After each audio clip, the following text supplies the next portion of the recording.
Também. Amém. Deus abençoe nossos pequenos. Palavra de Deus, queridos, abra a sua Bíblia. Gênesis capítulo 22.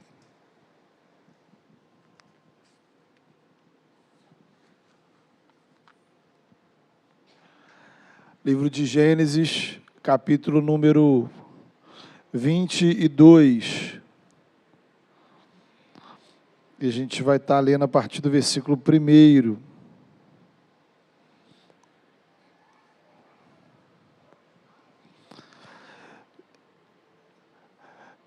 Texto que já está projetado, você também pode acompanhar aí na sua Bíblia. A palavra de Deus, ela diz assim: passado algum tempo, Deus pôs Abraão à prova, dizendo-lhe: Abraão. Ele respondeu: eis-me aqui. Então disse Deus: tome seu filho, seu único filho, Isaque, a quem você ama, e vá para a região de Moriá. Sacrifique-o ali como holocausto, num dos montes que lhe indicarei. Na manhã seguinte, Abraão levantou-se e preparou o seu jumento. Levou consigo 2 dos seus servos e Isaque, seu filho. Depois de cortar lenha para o holocausto, partiu em direção ao lugar que Deus lhe havia indicado. No 3º dia de viagem, Abraão olhou e viu o lugar ao longe. Disse ele a seus servos: fiquem aqui com o jumento, enquanto eu e o rapaz vamos até lá. Depois de adorarmos, voltaremos. Abraão pegou a lenha para o holocausto e a colocou nos ombros de seu filho Isaque. E ele mesmo levou as brasas para o fogo e a faca. E caminhando os dois juntos, Isaque disse a seu pai Abraão: meu pai? Sim, meu filho, respondeu Abraão. Isaque perguntou: as brasas e a lenha estão aqui, mas onde está o cordeiro para o holocausto?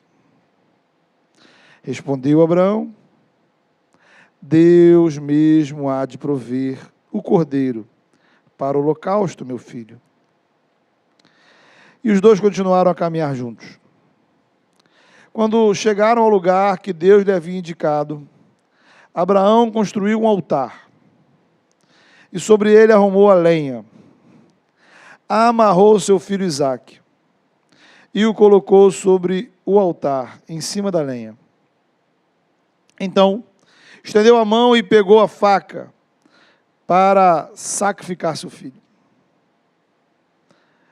Mas o anjo do Senhor o chamou do céu: Abraão, Abraão. Eis-me aqui, respondeu ele. Não toque no rapaz, disse o anjo, não lhe faça nada. Agora sei que você teme a Deus, porque não me negou seu filho, seu único filho. Abraão ergueu os olhos e viu um carneiro preso pelos chifres no arbusto. Foi lá pegá-lo e o sacrificou como holocausto em lugar de seu filho. Abraão deu àquele lugar o nome de O Senhor proverá. Por isso até hoje se diz: no monte do Senhor se proverá.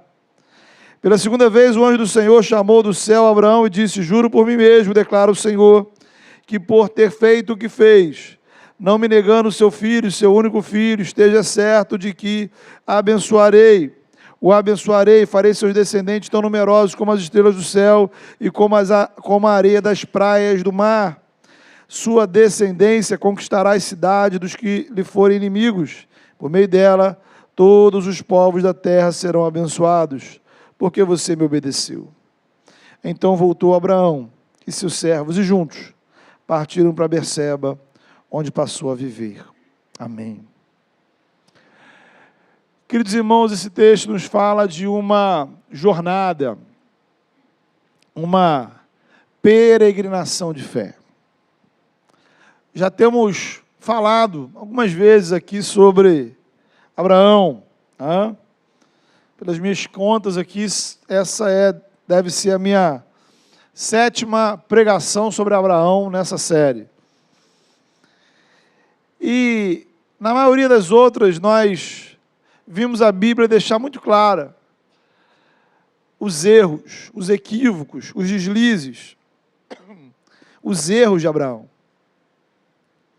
Então, em muitos lugares, de fato, Abraão nos é apresentado como um mau exemplo. Mas aqui, neste texto, Abraão tira 10, com louvor. Então, uma história maravilhosa sobre o relacionamento com Deus. O que significa a gente caminhar na fé? Você que está chegando à igreja, você que está começando na vida cristã, você precisa entender, compreender o relacionamento com Deus, a espiritualidade, de fato, como uma jornada. E esse texto ajuda a gente a compreender isso. Também para aqueles que já estão na caminhada da fé, e a gente às vezes vai meio estagnado, meio desanimado, numa relação meio burocrática. Esse texto ajuda a gente a repensar com seriedade o nosso relacionamento com Deus. Então, vamos à história. A história começa com Deus chamando Abraão. E ele respondendo, eis-me aqui. Então, de cara, você tem uma questão. Por que Abraão respondeu, eis-me aqui? E se Abraão respondesse diferente? Veja, o relacionamento com Deus é sempre uma atitude de fé. Deus chama e você responde, eis-me aqui. 3.000 anos depois, Jesus passou pelas ruas da Galileia e chamou alguns homens para serem seus discípulos. Eles se levantaram e passaram a segui-lo. Então, temos aqui o primeiro acerto de Abraão. Se você lembrar, mais ou menos, lá em Gênesis 12, quando inicia a jornada de Abraão, nós temos outro momento onde Abraão simplesmente ouviu a voz de Deus e obedeceu. Deus falou, Abraão, sai do meio dos seus parentes, da sua família e vai para uma terra que eu vou te mostrar. E Abraão foi. Então, toda a jornada de Abraão começou quando pela primeira vez, um dia, ele disse, Senhor, eis-me aqui.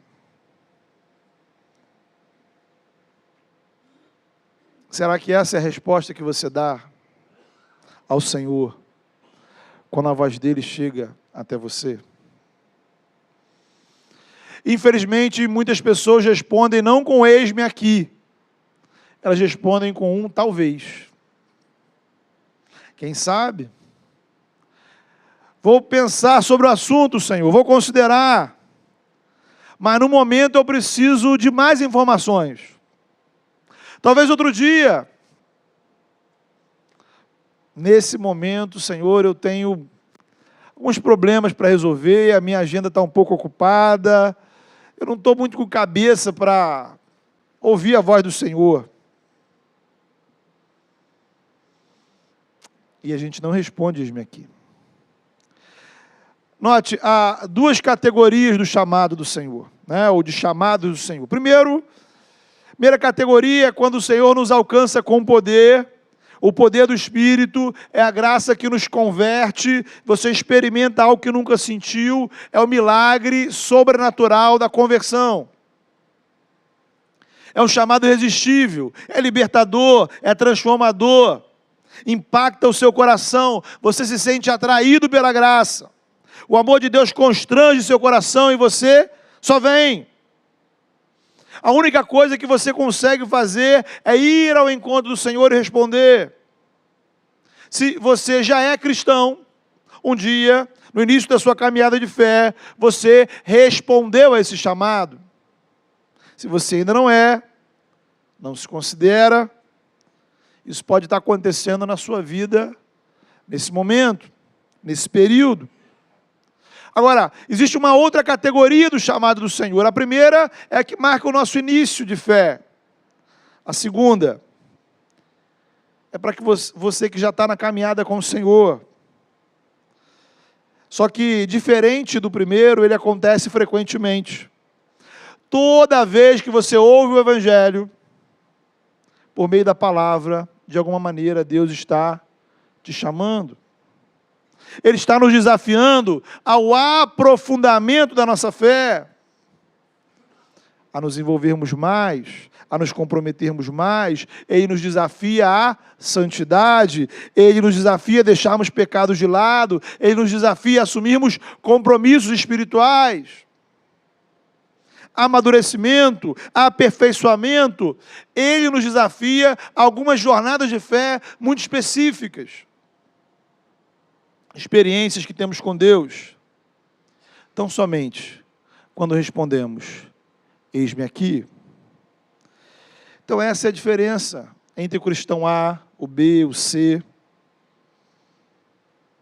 Todo mundo que está aqui na igreja pode ser considerado cristão. Várias pessoas que você conhece podem ser consideradas cristãs. A questão é que uns estão vivendo determinadas experiências, outros estão vivendo nada. Outros não têm sequer a menor ideia do que está acontecendo. Então, note, não é uma diferença de doutrina, não é uma diferença de idade, não é uma diferença de igreja, não é uma diferença do cargo que a pessoa ocupa. Acontece em todas as igrejas, acontece em todas as doutrinas, acontece com todo tipo de gente. É a diferença entre responder, eis-me aqui, ou responder talvez, ou não responder nada. Deus deu a Abraão um dos desafios mais difíceis, se não o mais difícil que a gente possa encontrar na Bíblia. Pegue o seu filho, leve à região de Moriá e sacrifique-o em holocausto. Espera lá, Deus. Vamos, né? Vamos com calma nessa história. Explique isso melhor. O que o senhor quer mesmo? Deixa eu ver se eu entendi direito. Será que eu já estou idoso? Talvez eu entendi errado. O senhor quer que eu pegue esse menino aqui? Esse que foi o que o Senhor prometeu. Aquele filho que eu achei que nunca iria nascer. Aquele que o Senhor plantou no meu coração um sonho. Esse filho que o Senhor disse que ia ser minha descendência. Que através dele eu teria uma descendência como as estrelas do mar, como as estrelas do céu, a areia do mar. Esse filho que é resultado de milagre. Esse filho que trouxe para mim a alegria na minha velhice, que fez Sara sorrir. O filho que carrega a marca da sua aliança. Então o Senhor quer que eu pegue esse filho, né, para ver se eu entendi bem. Este filho, este menino, e o ofereça em sacrifício. A palavra de Deus, Abraão, no versículo 2, vai nessa direção. Tome o seu filho. Qual filho? Isaque. O seu único filho. Qual Isaque? Esse Isaque a quem você ama. Então, não havia dúvidas de qual era a vontade do Senhor. Irmãos, às vezes o Senhor nos coloca diante de desafios complicados. Veja, essa foi a única vez que na Bíblia toda Deus pediu isso a alguém. E não há nada na Bíblia que nos leve à conclusão de que Deus vai pedir de novo algo assim, né? Tanto que no final das contas Deus poupou a criança. Então, em nenhum momento, a intenção de Deus foi que Isaque morresse. Precisa ficar claro isso.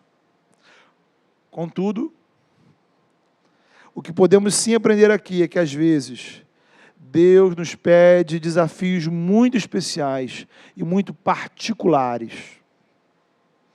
Quantas vezes Deus pediu para alguém construir uma arca? Quantas vezes Deus fez alguém ser engolido por um peixe e sair vivo? Quantas vezes Deus fez o povo atravessar o mar? Desafios particulares. A experiência que você vai ter com Deus, ela é sua. A experiência que eu vou ter com Deus é minha. Óbvio, existem princípios em comum, aspectos semelhantes, mas a maneira como nós vivenciamos esses desafios, ela será particular, individual. E é somente quem responde, eis-me aqui, vai viver essa aventura espiritual e experimentar os detalhes do milagre. Por esse motivo, quando a gente olha para um texto assim, nós precisamos apreciar a singularidade, bater palmas para Abraão, mas, ao mesmo tempo, extrair princípios espirituais que se apliquem a todas as épocas e situações. Existe o particular de Abraão, existe a experiência de Abraão, existe aquilo que a gente pode tirar dessa história, para a minha vida e para a sua. E aqui, o princípio que se destaca, o principal princípio, é o princípio da obediência. Sabe, esse é o tipo de texto que chama atenção por aquilo que ele não diz. Acabei de fazer aqui alguns questionamentos que Abraão poderia ter feito ao Senhor. Talvez foram coisas que passaram pela sua cabeça. Talvez ele de fato até discutiu com Deus a respeito. A Bíblia só nos conta o resultado. Ele obedeceu. Será que ele contou para Sara? E aí, você contaria?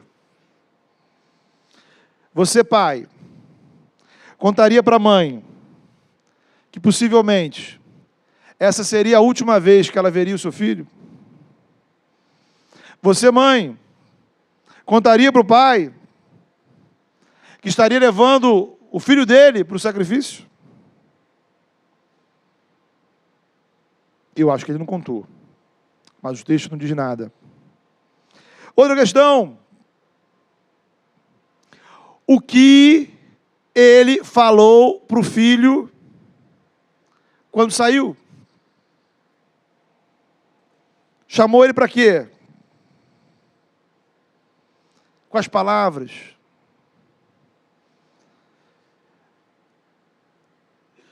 Abraão obedeceu. Obedecer a Deus, irmão, significa que não necessariamente a gente vai para um lugar de alegria e prosperidade. No final dessa história, seja qual fosse esse final, independentemente do resultado, Abraão não ficaria mais rico. Abraão não ficaria mais famoso. Abraão não ficaria mais poderoso. Eu te pergunto, o que Abraão ganhou com essa história? Para pensar nisso. O que é que ele ganhou? Então, infelizmente, essa é a nossa mentalidade. Uma mentalidade mundana que nós aplicamos à vida espiritual. A pergunta que fazemos é: o que vamos ganhar? Por que fazer isso se ao final eu só vou ter estresse, dor de cabeça e ainda passar por dificuldade? Queremos escolher como e quando, em que condições vamos servir a Deus. E se for dar muito trabalho, Senhor, a vida já está muito complicada. Possivelmente, se essa história acontecesse com muitos cristãos da atualidade, certamente rolaria uma discussão com Deus, né? Vamos lá, Deus, me explica aí. Quais são suas intenções? Vamos conversar. Será que o Senhor não tem uma forma mais ou menos traumática de realizar esse teste? Deus, vamos ser sensatos, né, Senhor? Me desculpa, mas eu vou passar essa prova aí. O Senhor já me conhece, o Senhor já sabe que eu creio no Senhor, né? Isso não vai mudar nada na nossa relação. O Senhor continua Deus, eu continuo Abraão, e é a vida que segue.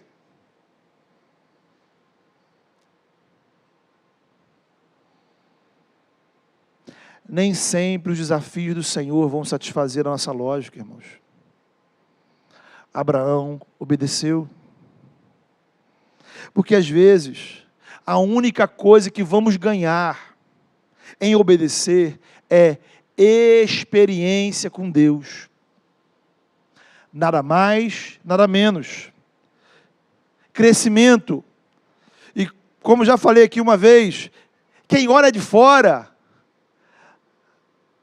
não vê o que está acontecendo. Então, pense nos servos de Abraão, né?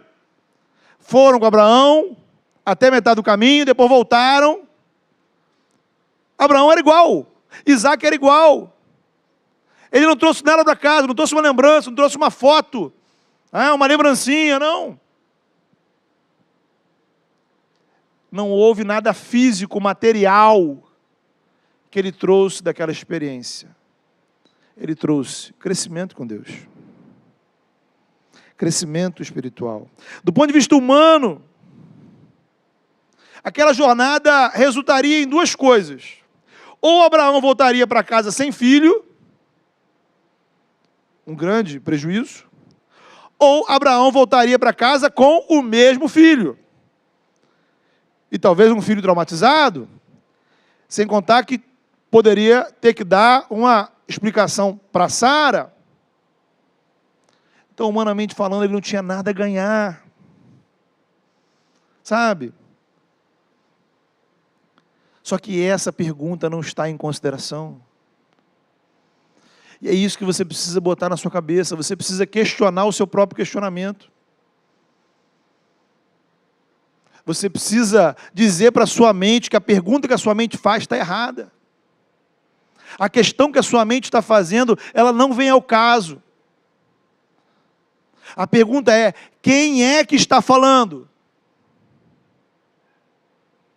Se é o Senhor, você precisa dizer, eis-me aqui. Eis-me aqui. Veja, eu queria desafiar você a pensar dessa forma. Sabe? É preciso ficar claro que essa ideia de que a gente vai se tornar cristão e a vida vai ficar mais fácil é uma mentira. Né? O cristão, ele atravessa os mesmos problemas que o não cristão e ainda por cima precisa lutar para se manter firme nas provações, nas tentações. Então, entrar para a igreja não necessariamente vai resolver o seu problema financeiro, problema de saúde, profissional, familiar. O que a igreja te oferece, o que o Evangelho te oferece, é comunhão com Deus, é uma vida espiritual mais profunda, mais madura, o que não impede que os problemas desse mundo cheguem à sua vida. Então eu preciso desfazer essa ilusão de que o cristianismo é uma espécie de atalho para uma vida mais fácil, uma vida que eu acho ideal. O Evangelho não é um meio para eu conseguir alguma coisa, ele é um fim em si mesmo, porque ele me leva à presença de Deus, à comunhão com o Eterno. O Evangelho nos leva ao propósito da nossa existência. Fomos criados para a comunhão com o Criador. O Evangelho é a remoção das barreiras que nos impediam de viver a vida que Deus nos deu. O Evangelho me dá condição de andar com o Senhor. Lembre-se da pergunta que Satanás faz a Jó. Ou melhor, a pergunta que Satanás apresenta para Deus em relação a Jó. A pergunta era, por acaso Jó serve a Deus de graça? Por acaso Jó serve a Deus de forma desinteressada? A tese do diabo era a seguinte: retire de Jó a prosperidade, retire de Jó os filhos, retire de Jó a saúde, e eu duvido que ele não vai abandonar o Senhor.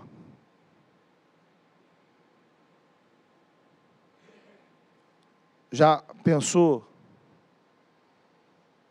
se esse mesmo teste fosse aplicado a você e a mim? Jó passou no teste, porque a fé dele em Deus não dependia das bênçãos que ele tinha. Então, essa é uma maneira da gente encarar este teste de Abraão. Estamos dispostos a entregar ao Senhor aquilo que mais amamos?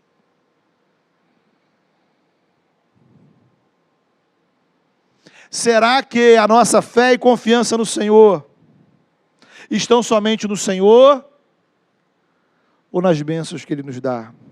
Abraão foi desafiado a confrontar o seu próprio coração.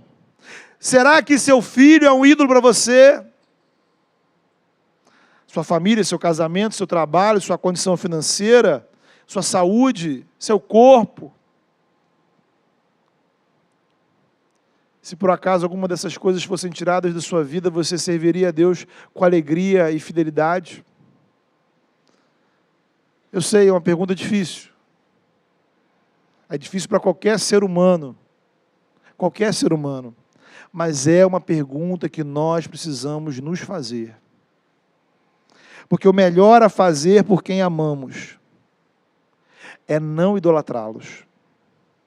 A melhor coisa que você pode fazer por quem você ama é tirar essa pessoa do papel de ídolo. Lembre-se, tudo e todos que você tem, quem deu foi o Senhor. Se algo é bom em sua vida, a glória de Deus. Quem deu Isaac a Abraão foi o Senhor. E nenhuma das coisas ou pessoas que você tem, Deus te deu para substituí-lo em sua vida. Mas sim para você honrá-lo no cuidado com essas pessoas e coisas. Abraão obedeceu. E a história continua. Abraão foi caminhando, junto com Isaac, na direção da montanha em que o sacrifício iria acontecer. O que será que Abraão pensava nessa caminhada? Será que ele estava aflito? Confiante? Lembre-se, né? Porque você já conhece o final da história. Abraão não conhecia. E isso é importantíssimo. Como estava a mente de Abraão? Será que ele caminhava com Isaac, conversando com Isaac? Ou será que era uma caminhada só no silêncio? Não sabemos. Mas lá pelas tantas, Isaac pergunta: pai, estou vendo fogo, estou vendo a lenha, mas e o cordeiro para o sacrifício? A resposta de Abraão poderia vencer o concurso das respostas mais sábias de todos os tempos. Deus proverá. Deus proverá. Então, meu irmão, minha irmã, você precisa entender. Abraão não sabia o que Deus iria fazer. O texto foi tão bem escrito que não permite que a gente chegue a uma conclusão sobre o que Abraão pensava que iria acontecer. Então, justamente, quando eu e você, crente, não sabemos o que vai acontecer. Você não sabe. Você não tem a menor ideia do que vai acontecer. Mas você tem uma certeza. Você tem uma convicção. Deus proverá. Diz para a pessoa do seu lado aí: Deus proverá.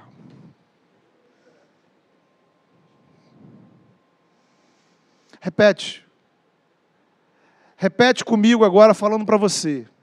Você falando para você. Deus proverá.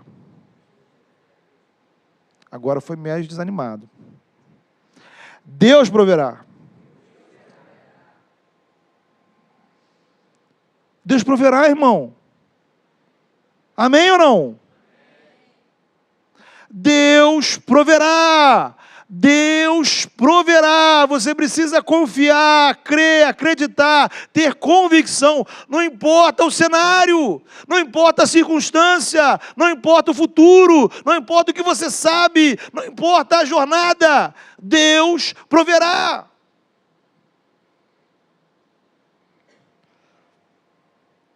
Abraão obedeceu. Ele não parou a caminhada. Então, irmãos, aqui a gente aprende mais um ponto. Às vezes nós serviremos ao Senhor com a cabeça repleta de dúvidas. Às vezes a gente serve ao Senhor com a cabeça repleta de questionamentos, medos e preocupações, porque a gente não sabe o que vai acontecer.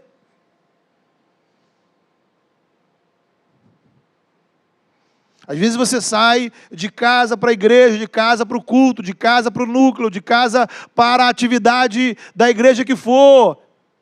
E o seu coração, a sua mente está dominada por preocupações, dúvidas, questionamentos. Mas você sabe de duas coisas. A primeira, Deus proverá. A segunda, você precisa obedecer. Você está preocupado? Não consegue tirar o futuro da sua cabeça. Você tenta lidar com a ansiedade e às vezes é difícil você encontrar uma solução. A única coisa que você não pode deixar acontecer é que a preocupação com o futuro te impeça de obedecer no presente. Obediência. Porque Deus proverá. Abraão obedeceu. Chegaram ao lugar. Abraão começa a preparar o altar. Isaac está ali observando, prestando atenção, põe a lenha. E aí a gente chega ao clímax, ao auge da história. Abraão chama o seu filho. Põe seu filho em cima do altar. Deita o seu filho. E começa a amarrar o seu filho. Sabe, irmãos, é muito difícil para mim pensar nessa história e não me emocionar. Pensar nesse momento todo. E a gente vai pensando, ao mesmo tempo, em como a gente desobedece ao Senhor. Em coisas muito mais fúteis. Em coisas ridículas. Ridículas. Como a gente abre mão da nossa fidelidade ao Senhor em coisas tão insignificantes. Também é interessante pensar na submissão de Isaac. Será que eles olharam para o outro? Será que Abraão evitou olhar nos olhos de Isaac? Será que Isaac reclamou? Ele poderia... Abraão era um idoso. Se Isaac saísse correndo, nada aconteceria. Abraão já tinha dispensado os servos um tempo antes. E aqui eu gostaria de fazer duas ponderações. Primeiro, essa relação entre a nossa obediência ao Senhor e a criação de filhos. Pergunta a você, pai, a você, mãe. Então, você que é pai, você que é mãe, ou você que um dia vai ser pai, um dia vai ser mãe. Imagine você aqui no lugar de Abraão, lá no início da história. Só que diferente de Abraão, você sabe o que vai acontecer no final. Né? Vamos dizer que Deus chega para você, é o seguinte, vamos fazer isso tudo aqui, mas no final das contas, vai ter um cordeiro lá, e você não vai precisar fazer nada com o seu filho.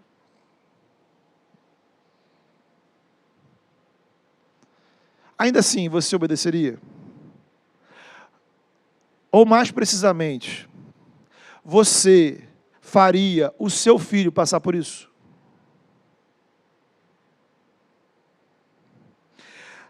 Alguém poderia olhar para a história e dizer assim, poxa, esse menino cresceu traumatizado. Na cabeça dele, um dia, talvez, o seu pai chegou muito próximo a matá-lo. Será que ele não vai fazer de novo um dia? Como é que foi a adolescência de Isaac? O X da questão é, às vezes, irmãos, o caminho da obediência ao Senhor envolve desagradar nossos filhos. Eu não acho que Isaac achou a aventura interessante. Também não me parece que Abraão discutiu com Isaac os termos da coisa toda. E aqui a gente precisa ser muitíssimos cuidadosos. Sim, a criança, seja ela quem for, merece todo o amor e cuidado. Isso foi tema da nossa última pregação no domingo passado, né? Deus se importa com as crianças. Agora, como cristão, como pai, pastor, me parece que às vezes algumas famílias levam essa preocupação em traumatizar a criança a um nível maior do que a obediência ao Senhor. E essa é uma área perigosa. Precisamos lembrar que temos responsabilidades espirituais com nossos filhos. E prestaremos contas destas responsabilidades não aos filhos, mas ao Senhor. Ocorre que a gente não abre mão dos cuidados médicos com os nossos filhos. Não abrimos mão dos estudos, não abrimos mão da diversão, mas abrimos mão da vida espiritual dos nossos filhos. Faltar à escola não pode. Deixar de vir ao culto não faz diferença. Lembramos das tarefas de casa todo dia. Já de orar e ler a palavra, são coisas que podem ser esquecidas. Não deixamos de levar nossos filhos ao dentista, que para mim é uma experiência altamente traumática, inclusive. Mas não queremos impedir nossos filhos de fazer certas coisas que não agradam a Deus, com a justificativa de não vamos traumatizá-lo. Será que o pecado é uma experiência necessária ao processo de amadurecimento do nosso filho? Ao ponto de dizermos, poxa, olha que beleza, né? Que bonitinho eles pecando. Então talvez o seu filho, a sua filha, nunca vai entender algumas escolhas que você fez. Talvez seu filho nunca concorde com algumas escolhas que você faz. E vamos amá-los com graça, apesar disso. Concordando ou discordando, eles continuarão sendo nossos filhos e nós responsáveis por eles. Todavia, eu não posso me esquecer. O juiz das minhas decisões espirituais não é o meu filho. É o Senhor. Foi o Senhor quem me deu o privilégio de ser pai. Quem me escolheu para ser pai não foi meu filho. Minhas filhas pertencem ao Senhor. Foram consagradas a Ele, foram batizadas, pertencem ao povo que é de Deus. E é a Ele que eu vou prestar contas da maneira como eu cuido delas. Abraão obedeceu. E aqui também cabe uma distinção importante entre obediência ao Senhor e fanatismo. Facilmente alguém poderia dizer que o homem que faz isso com o filho é um fanático, fundamentalista, louco. E aí, veja, para quem não é cristão, né? Para quem não é cristão, você dizer que faz uma coisa com base na vontade de Deus, será sempre uma forma de fanatismo. Então, não vou nem discutir isso. Por outro lado, como eu disse lá no início, é preciso muito cuidado para a gente não tornar padrão uma experiência isolada. Em nenhum lugar da Bíblia vai dizer que o pai crente tem que fazer isso com o filho. Essa foi a experiência única, singular, particular de Abraão e Isaque. Então, sempre que eu entendo que Deus está me desafiando a alguma coisa, que parece um pouco estranho, diferente, nós temos 3 coisas a fazer. Primeiro, ore ao Senhor e peça a confirmação. Senhor, eu quero clareza a respeito da tua vontade, discernimento da tua vontade, quero entender. É isso mesmo? Segundo, medite na palavra de Deus. Leia a palavra, busque direção, busque os princípios do Evangelho.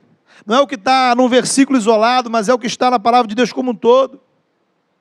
Terceiro, converse com outras pessoas, outros irmãos na fé, gente mais madura, gente mais experiente, gente que vai te ajudar a perceber e lançar luz sobre toda essa questão. Abraão obedeceu. No último domingo nós falamos aqui que, como marido, Abraão certamente não foi o modelo. E aí a gente fica... E essa parte que é da Bíblia que eu acho sensacional, né? Você olha para essa história e você pergunta assim, que fé é essa, né? Que obediência é essa? Como é possível alguém, como é possível um ser humano chegar a uma obediência de fé a esse ponto? E aí vem o princípio que eu apresentei no domingo passado. Ninguém é uma coisa só. Ninguém é perfeito em todas as áreas. Se você julgar a vida de Abraão, ou a vida cristã de Abraão, pelo seu casamento, você pode chegar a uma conclusão. Se julgarmos o casamento de Abraão por suas demonstrações de fé, nossa, esse é o homem perfeito para casar. Não tem homem mais crente. Então ele é o homem perfeito ou ele é o pior marido? Então a gente tem que ter esse equilíbrio e aplicar isso para outras áreas, né? Se olhar para a sua vida profissional, se olhar para os seus estudos, para o seu relacionamento com os seus vizinhos, para a sua vida emocional, para as suas manias. O fato de você ter imperfeições não te impede de servir ao Senhor. O nosso desafio é levar a obediência ao Senhor para as áreas mais complicadas da nossa vida. Jesus precisa ser Senhor daquelas áreas onde você está fracassando. Jesus precisa ser Senhor daquelas áreas onde talvez ninguém saiba que você na verdade está caído. Não quer dizer que toda a sua vida está ruim, mas quer dizer que existem áreas da sua vida que precisam ser tratadas. Abraão obedeceu, mas Abraão não era perfeito. A obediência de Abraão confirmou a fé dele no Senhor, o seu temor do Senhor, e a obediência de Abraão nos inspira.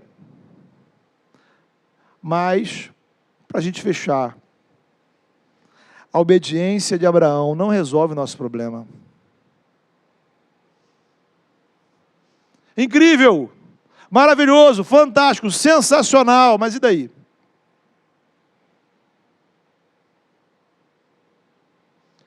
Precisamos da obediência de outro.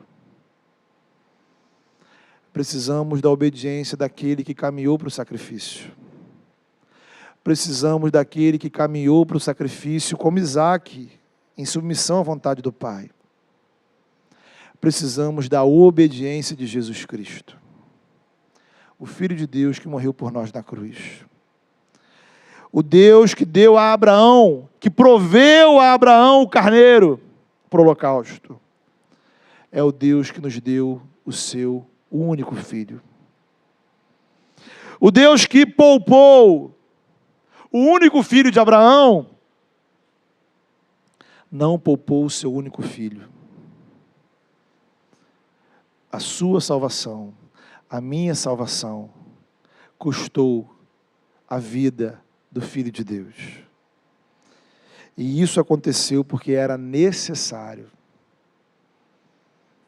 para que Deus te desse perdão, para que os seus pecados pudessem ser perdoados, para que você fosse redimido, salvo, liberto, para que você fosse salvo do pecado, da morte, do mundo. Esse Deus que deu o seu Filho é Deus que desafia você nessa noite, não ao sacrifício, mas à obediência. Deus proveu salvação para que em resposta você caminhe em fé e obediência.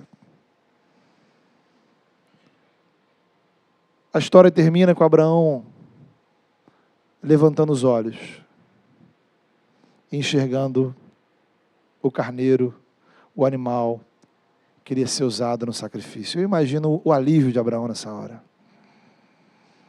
Sabe? A paz que encheu o coração dele. Porque Deus proveu. Então, meu irmão, minha irmã, eu falei aqui que você precisa sair daqui com duas certezas. Duas certezas. Uma, Deus proverá. Deus já proveu. Deus continua provendo. Ele proverá. E porque Ele é o Deus que provê, que já proveu em Cristo a salvação, que já proveu do céu perdão para a sua vida, que já proveu,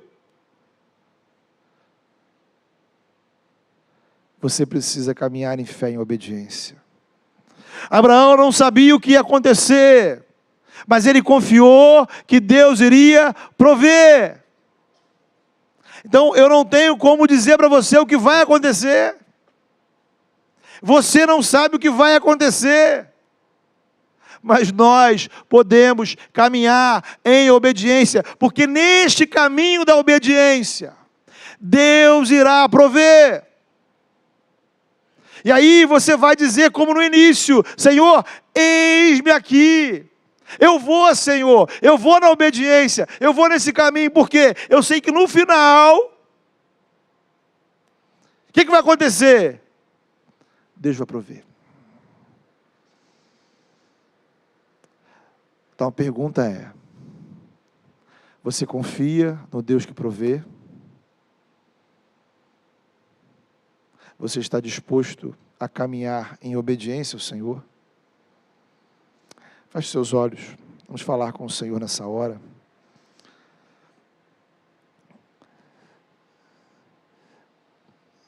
Coloque diante do Senhor a sua angústia, coloque diante do Senhor a sua tristeza, coloque diante do Senhor a sua preocupação, coloque diante do Senhor a sua ansiedade, coloque diante do Senhor a sua dúvida. Mas coloque também diante do Senhor a certeza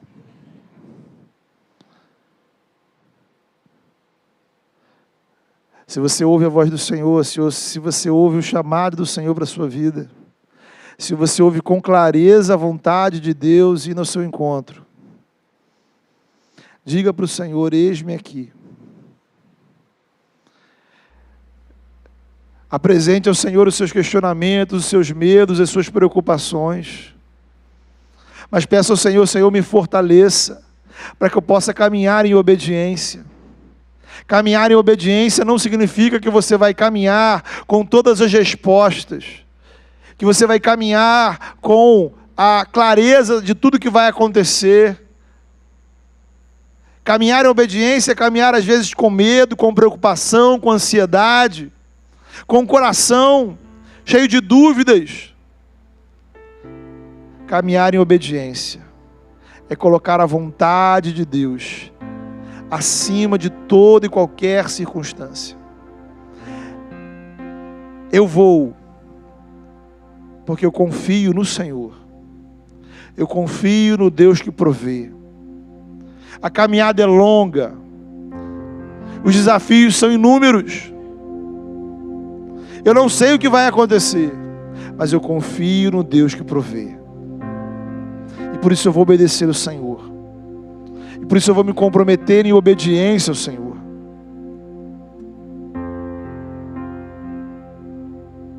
Fale com o Senhor. Apresente a sua vida ao Senhor. E diga para o Senhor: Senhor, eu creio na tua providência. Eu confio que o Senhor irá prover. E por isso eu quero caminhar em obediência. Apresente ao Senhor os seus medos. Apresente ao Senhor os seus questionamentos. Apresente ao Senhor as suas dúvidas. Mas diga ao Senhor: Senhor, me dê forças para te obedecer. Deus amado, Senhor, o Senhor fala conosco. O Senhor vem ao nosso encontro. Em nome de Jesus, ó Pai, constrange o coração do teu povo. Constrange o coração de cada um nessa noite. Para que possamos, ó Pai, responder: eis-me aqui. Para que possamos seguir a jornada de obediência ao Senhor. Senhor, aqueles que precisam dar um passo a Deus na direção de uma vida na igreja, de uma vida no Evangelho, de uma vida com o Senhor. E tantas são as dúvidas que existem no coração sobre como vai acontecer, o que vai acontecer. Que possam se entregar ao Senhor confiando. O Senhor proverá. Aqueles que são chamados, ó Pai, a um aprofundamento espiritual, a uma vida mais profunda, mais comprometida, mais séria no Teu reino. Mas trazem uma série de questões dentro do coração, que em nome de Jesus possam colocar diante de Ti. E que possam ter, Senhor, a confirmação no coração de que o Senhor é o Deus que provê. Deus, ajuda-nos, ó Pai, a caminhar em obediência, confiando na provisão do Senhor. Em nome de Jesus, que nessa noite possamos tomar decisões de obediência, que possamos tomar decisões de confiança, que possamos tomar decisões de fé, que possamos tomar decisões na direção da Tua vontade. Em nome de Jesus. Amém.